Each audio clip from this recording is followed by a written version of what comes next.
علیہ السلام کے دربار بے کسبنا میں ہدیہ درود و سلام عرض کرنے کے بعد اور حمد و بدحت کے بعد میں سب سے پہلے بارگاہ لاجلال میں بارگاہ ربوبیت و وحدانیت و الوہیت و سمدیت میں دعا گو ہوں وہ ہمارا رب و خالق و مالک و پروردگار جو رات کے اندھیروں کو دن کی روشنی میں تبدیل کرنے پہ قادر مطلق ہے،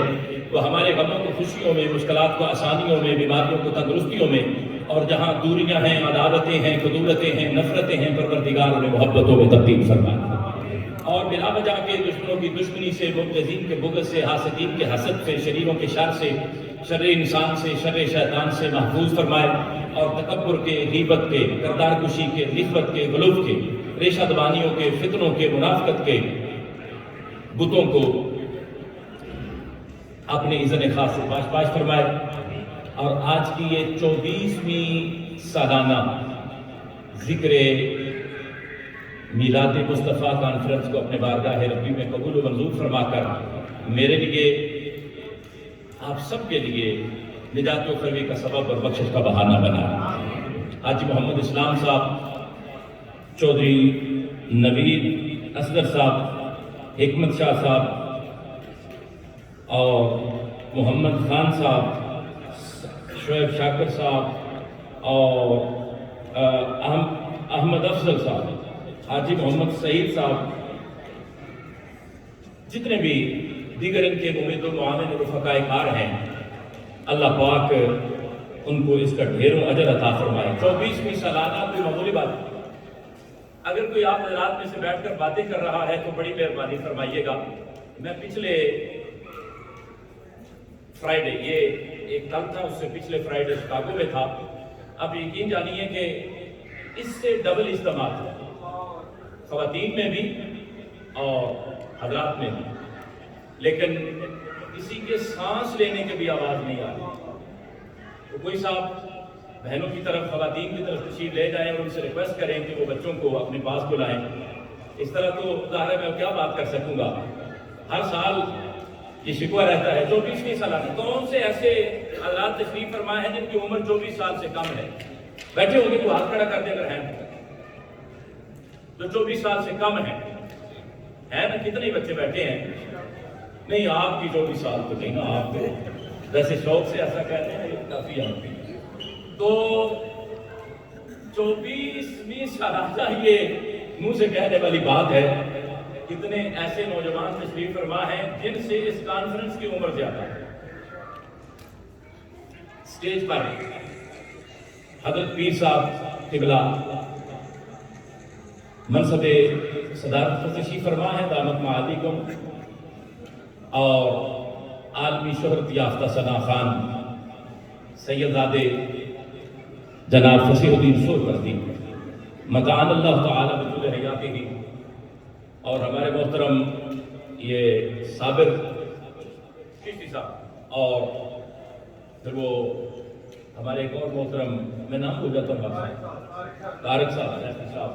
اور آپ نے میرے عزیز نوجوان اسلامک سکالر حضرت العلام انوار الحق علوی صاحب صلی اللہ علیہ الرحمن کا بلبلہ انگیز خطاب یقیناً سنا ہوگا۔ اب جتنے بھی اسٹیج سے لے کر آخر تک تشریف فرما ہے، سارے میرے سر کا تاج ہیں، اللہ پاک سب کو سلامت رکھے۔ وقت کافی بیت چکا ہے اور بتدریج یقیناً یہ محفل پاک، یہ کانفرنس اپنے ارتقائی مراحل کی جانب بڑھ رہی ہے۔ یہ جو سوشل میڈیا ہے نا، اس کے فائدے بھی ہیں، نقصان بھی ہیں۔ ایک زہریلا پروپیگنڈا مذہبی بہروتیے بھی کر رہے ہیں کہ حضور تو ربیع الاول میں فوت ہوئے تھے، ان کا وصال ہوا تھا۔ تو یہ اس طرح کی بات ہے کہ جشن کا نام دینا، عید کا نام دینا، میلاد النبی کی محافل اور ماحول کو زرق برق کرنا، سج دھج کرنا، تزئین و آرائش کرنا اور مبارکبادیں دینا، بھلا کسی کو کوئی فوتگی پہ بھی اس طرح کے جشن کا اہتمام و احترام کرتا ہے؟ تو بس ایک بات کر کے میں اپنے اصل موضوع کی طرف آتا ہوں کہ جب بندہ پیدا ہوتا ہے نا، بچہ، اس کا ذکر پیدائش سے شروع ہوتا ہے کہ وہ کتنا پڑھا، کتنی زندگی وہ جیا، کیا کام کیے، کیا نیکیاں کی، کتنے بچے تھے، کیا اثاثے چھوڑے، کب فوت ہوئے۔ اس کے بعد بڑے ہی کم ایسے لوگ ہوں گے ہم میں سے جو اس حال میں تشریف فرما جو اپنے پردادا کا نام جانتے ہوں گے، نام بھول جاتا ہے۔ یاد رکھیے، ہم اول ما خلق اللہ نوری کے تحت انا آدم و غیر الماء 3 کے تحت حضور کا ذکر حضور کی ولادت سے شروع نہیں کرتے اور حضور کے وصال پہ ختم نہیں کرتے۔ جملہ ذرا ہوتا ہے تھوڑا سا، حاجی محمد اسلام صاحب نے مجھے فرمایا تھا کہ خود کی گفتگو نہیں کرنی، آپ سوکھی رکھ کے کرنی ہے۔ میں صرف ایک عقیدے کی بات آپ کو سمجھا کے بڑی سوکھی گفتگو کی طرف آتا ہوں۔ ہم حضور کا ذکر، ہر کسی کا ذکر ولادت سے شروع ہوتا ہے، ہم حضور کا ذکر اپنے آقا مولا پیغمبر اسلام ہادی برحق رحمت دو جہاں خاتم النبیین رسالت مہا حضور اقدس اکمل و اجمل ارحم و اکرم لطیف اطہر نبی کریم رسول رحیم جملے یتیم رہتیت و تسلیم کا ذکر ولادت سے شروع نہیں کرتے اور موت پہ ختم نہیں کرتے۔ حضور کا ذکر صبح قیامت تک اور قیامت کے عذابات بھی جاری و ساری ہوتے ہیں۔ اس کی دلیل یہ بغیر دلیل بہت بڑی ہے میرے پاس اس پہ، لیکن میں آگے چلتا ہوں کہ خوشی جو ہوتی ہے نا، خوشی اظہار مانگتی ہے۔ بعض لوگ کہتے ہیں کہ حضور کی آمد کی جو خوشی ہے نا، جہاں تک اس بات کا تعلق ہے تو خوشی ہمیں بھی ہے، لیکن ہم میلاد کی محافل کا انعقاد نہیں کرتے،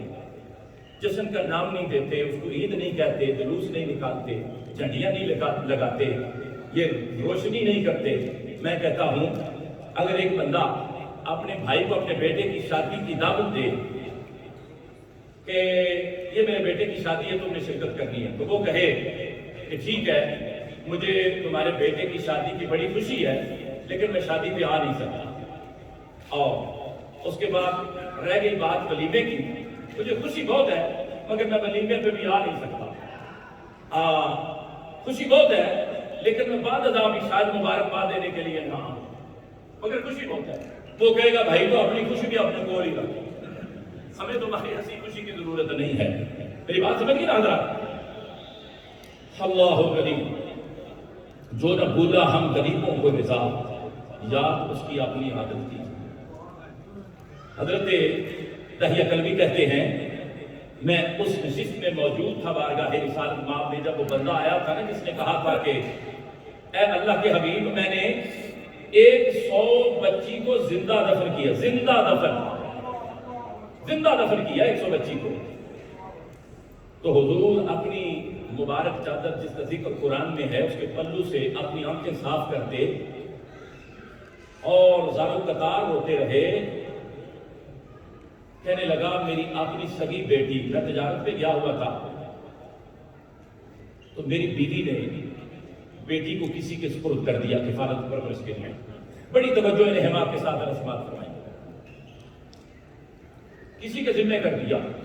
4-5 سال گزر گئے لگ بھگ، وہ واپس آیا تو میں نے کہا بیٹا پیدا ہوا تھا، فوت ہو گیا تھا، اس کی تدفین کر دی، لیکن وہ جانچ پڑتال کرتا کرتا بیٹی تک پہنچ گیا، بیٹی کو اٹھایا اور دور دراز ایک جگہ پہ لے جا کے گڑھا کھودا اور بیٹی کو یہ کہا کہ تمہیں تحفہ دلانے کے لیے ساتھ لے جا رہا ہوں۔ بیٹیاں اللہ کی رحمت ہوتی ہیں، بیٹیاں باپ سے زیادہ مانوس ہوتی ہیں۔ آج اگر بیٹی کو چوٹ لگ جائے نا تو ماں باپ کو رات بھر نیند نہیں آتی، بیٹی خواہش کرے نا کسی چیز کی تو باپ چاہے گا کہ میں کسی چوک میں کھڑا ہو جاؤں اور مجھے کوئی خرید لے، بس کسی طرح اپنی بیٹی کی خواہش پوری کر سکوں۔ بات سمجھ لیں نا حضرات، کسی طرح بیٹی کی خواہش پوری کر سکوں، لیکن یہ کس طرح کا بدبخت باپ تھا، لے گیا، جب دفن کرنے لگا تو کہتا ہے یہ اس بات سنا رہا ہے بارگاہ رسالت مآب میں، بیٹی نے پکڑا، سمجھ گئی کہ میرا باپ مجھے دفن کرنے لگا ہے، کہتا میں نے لوہے کی کوئی چیز اس کے سر پہ ماری، وہ مدہوش ہو کے گر پڑی تو میں نے اس پہ مٹی ڈال دی۔ اللہ کا قرآن کہتا ہے وَإِذَا الْمَوْءُودَةُ سُئِلَتْ بِأَيِّ ذَنبٍ قُتِلَتْ، میدان محشر میں ایک چیخ بلند ہوگی، کون ہے بھائی تو؟ وہ بچی کہے گی میں وہ بچی ہوں، وہ بیٹی ہوں جس کے باپ نے اسے زندہ دفن کر دیا تھا۔ آج روزے قیامت ہے، روزے جزا اور سزا ہے، حساب و کتاب کا دن ہے، آج میں بھی موجود ہوں، میرا باپ بھی موجود ہے، سب کے سامنے میدان محشر میرے باپ سے پوچھا جائے کہ اس نے مجھے زندگی کا حق کیوں نہیں دیا۔ تو یا رسول اللہ میری کچھ بخشش کا سامان ممکن ہے؟ کل جب آپ کے صحابہ سے، غلاموں جانثاروں سے آپ کے نام نامیز میں گرامی کے ساتھ لفظ رحمت سنا تو مجھے یاد آ گیا کہ یہ لفظ میں نے اپنی بیٹی کی زبان سے بھی سنا. حضرت بلال حبشی کو کسی نے کہا کہ جو سب سے اچھا واقعہ جو آپ کو بھول نہ رہا ہو حضور کی شان رحمت کا، وہ سنائیے، وہ سنائیے. حضرت بلال حبشی کہتے ہیں کہ جب میں امیہ بن خلف کے پاس تھا نا، اس سے پہلے عبداللہ ابن جدان کے پاس تھے، اس نے بیچا تھا اور بیچتے ہوئے کہا تھا کہ اس سے کام کروائیے اور اس کو سزا بھی دیتے رہنا. دیکھیے مائنڈ دیکھیے، عقل دیکھیے، مزاج اور تہذیب سوچ دیکھیے،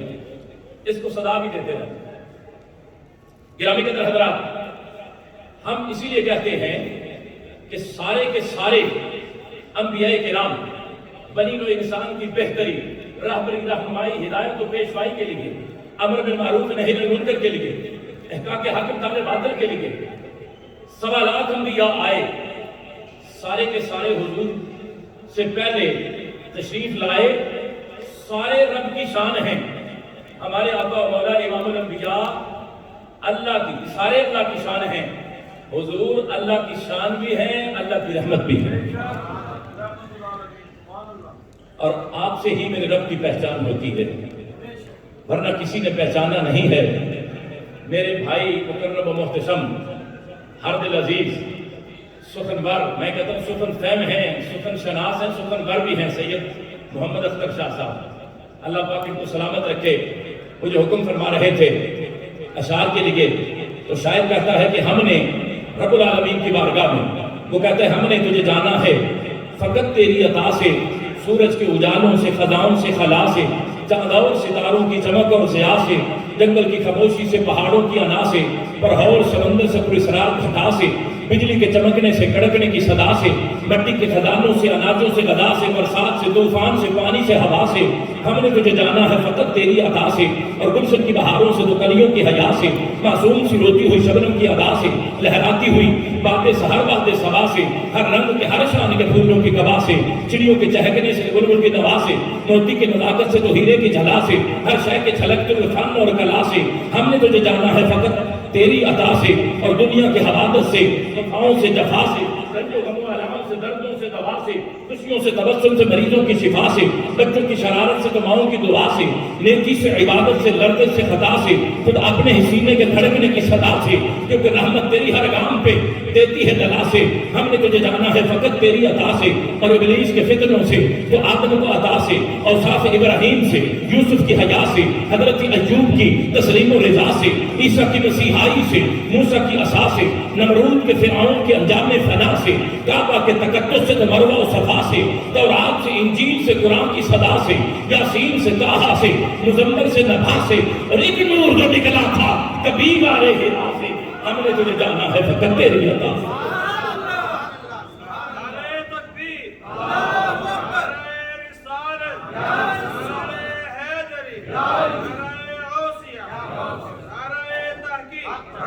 بلال حبشی کہتے ہیں، شکریہ بچہ جی، بلال حبشی کہتے ہیں کہ میرے آقا رحمت کی شان رحمت کے سارے واقعات، ساری باتیں، ساری شانیں ایک سے بڑھ کر ایک ہیں، لیکن ایک بات کبھی نہیں بھول سکتا، وہ یہ ہے کہ مجھے تیز بخار ہوا، جو دوائی وقت میں موجود تھی میں نے کھائی، گرم دودھ پیا، پاس ایک کمبل پڑا تھا میں نے اپنے اوپر لیا، نیند آ گئی. میرا مالک آیا، اس نے کھینچ کے نہایت بدتمیزی سے کمبل اتارا اور کہا بلال تجھے اس طرح جرأت ہوئی کہ تو بستر پہ لیٹ گیا، اب تیری سزا یہ ہے کہ گھر کے اس کھلے سین میں، کھلے آسمان کے نیچے ساری رات تو چکی پیسے گا، اور تجھے قمیض بھی پہننے کی اجازت نہیں ہے. سردی کی یک بستہ رات تھی، میں ساری رات چکی پیستا رہا. صبح کا سورج نمودار ہوا تو حالت غیر ہونے کو تھی. دروازے کے قریب سے رسالت مآب رحمت اللہ نبی گزرے. تو جو ہے آپ کی تو میری طرف دیکھ کے فرمایا